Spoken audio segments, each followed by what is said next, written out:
it was like in the Joker when he's like in Joker when he ends with it's like, this is what happens when you get your mixed mental instability where like society doesn't care. It's like hit you over the head with the theme. Yeah, no, we got it, dude. You weren't being subtle the entire movie. Hey, let's not trash the Joker. All right, I liked it, but I just thought that line in particular was like, yeah, no, I knew what you were talking about. It was yeah, dude, The Irishman and like what else? Netflix. I watch all the murder shows on Netflix. Did you see The Pharmacist? No, I don't like them. Really? I know you talked about them in the special, and I love those. I don't care for them. They make you feel bad. I'm one of the few people on this planet who haven't got on to true crime. Oh, it's the best. I think every you can't get enough. I love it. I think we all think men. I think every man thinks they're like a PI on some level, you know, and we're not. We're all mostly pussies, you know. I mean, like. I talk about this, like in the special, like I talk about this guy breaking a pint glass over my head in Vermont, which really happened. It happened like last year. I was in a fucking bar. Wild story. And a guy just, I didn't do anything. I think people just hear I have a deep voice and they're like, this will count as like beating the shit out of someone. And I'm like, 6'2" with a deep voice. Let's fuck him up. I can't fight. Yeah. So he just came over and just... And you know, and I was addicted to talking to the victims advocate in Vermont and being like, "How do we like solve this?" She's like, "No, we solved it. We got it. He's in custody." You know, he was a therapist. The guy who hit me with a pint glass. Therapist? Wow. Isn't that crazy? He was a therapist, and he just was like having a bad divorce, and he went for a cop's gun after me. I didn't tell that in the special. He smashed a pint glass over my head. He went for he didn't count on his white privilege. That doesn't work if you're white. They don't shoot. He wanted to get shot. Yeah, because Jesus he was going through a Christ. divorce. He was hoping that the cop would just shoot him after that. But No shit. fucking Vermont, man. What a weird place. You get either hippies or you get that fucking cabin in the woods like Bernie Bro shit where they just go at you. Crazy people. But he's a therapist. He lost. He can't. They said he can't treat anyone for 5 years. I was like, yeah. How about just taking his never? Yeah. It's a 5 felony. years? That's Yeah. absurd. That's a. Could you imagine if that was You your know what? therapist? I've changed my stance already. I'd like to go to him because like there's nothing you can say where he's not like I get it. Yeah, he's not going to be you at all. Like he's going to be with you every forgive step you. of the way. Like yeah, So like, Doc, what should I do? I don't know. I smashed the guy in the head with a pint glass. It felt pretty good. Maybe give that a whirl. I don't know. That could you imagine if you were like, you know, he shows up on, you know, Monday at your usual appointment. He's like, listen, can't see you anymore for 5 years. I got to go to jail. I'm a felon. Like, okay, man. Crazy. Vermont, man. It's that really is my first therapist. Probably when I was like 17 or so, was one time talking about how he was thinking about moving. He was an older guy, and he was thinking about moving to Vermont with his wife.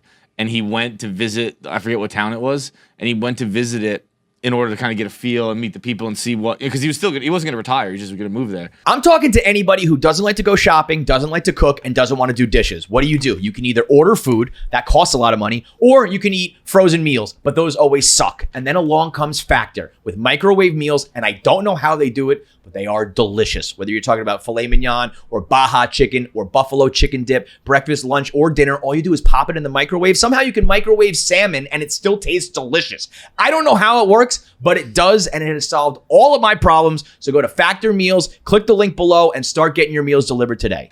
And he was like, I met everyone. I'm staying in Rhode Island. Couldn't do it. Oh my God, what a horrible endorsement. He's like everyone was too fucked up. I had a therapist when I was like 18. I had some weird. At the time, I was dating a girl. I was going to school in New Orleans, and it was right after Katrina. So it was like the where he treated me. The hospital looked like at a Shutter Island. It was abandoned. It was scary. And so I was dating a girl long distance who was. Both her parents were psychiatrists, so every time I'd have dinner with them, they'd just be like analyzing me, and like it was brutal. It felt like I was getting roasted, you know. And I remember I hadn't met my biological father yet, so every argument with her would just be like, "Who are you really yelling at?" And I'd be like, "Oh, come on, that's such a hack maneuver." And also I'm fucking yelling at you, not him. This has nothing to do with you being an asshole. But then my mom encouraged me to see a therapist in New Orleans. So I'm in this abandoned hospital. It's like me and him in this giant hospital. And he was such an asshole, but he was funny. I mean, he was like a funny asshole. Like, I remember I told him about the biological dad stuff, and he goes, "You and mommy against the world." And I'm like, Jesus, dude, where did you get your fucking license? You Are and you mommy. sure he was a therapist? Yeah, that like dude- just meet me in this abandoned warehouse. That was a dude who just grabbed a fucking diploma off a wall, and everyone else was looting TVs. He's like, I'm gonna get a medical license. Big time, man. That's right. Holy shit. But he was actually like he would email me all the time, and like he would like find like little snippets of like my stand up and like be like, he like loved comedy, so he was happy, but I mean he loved it a little too much, I think. He really Have you heard? A couple people have been in here and said that there's a therapist in New York. I went to him for a while. He does like the comic. How many times therapist, can you right? go though and fucking see, Mike Vecchione in the waiting room where you're like, all right, dude, I don't like comic friends eavesdropping. I brought a girl I dated there once. I brought my mom. I don't want to walk out with my mom and see fucking Giannis Papas in the fucking green room. Like, I love these guys, but there are times you don't want to see them, So The therapy waiting room is one of the worst places in the world because it's almost like being in a hospital waiting room where you're like, what do you have? Yeah, Exactly. Only like it's mental internal, instability yeah. rather than like a cough. I remember my friend Phil Hanley was in the waiting room before. He was in therapy before me. I'm in the waiting room, and I heard Alan laugh really hard at something he said, and it was the fucked up comic part of me is like, fuck, now I gotta like Yeah, bring he's it. killing I gotta it.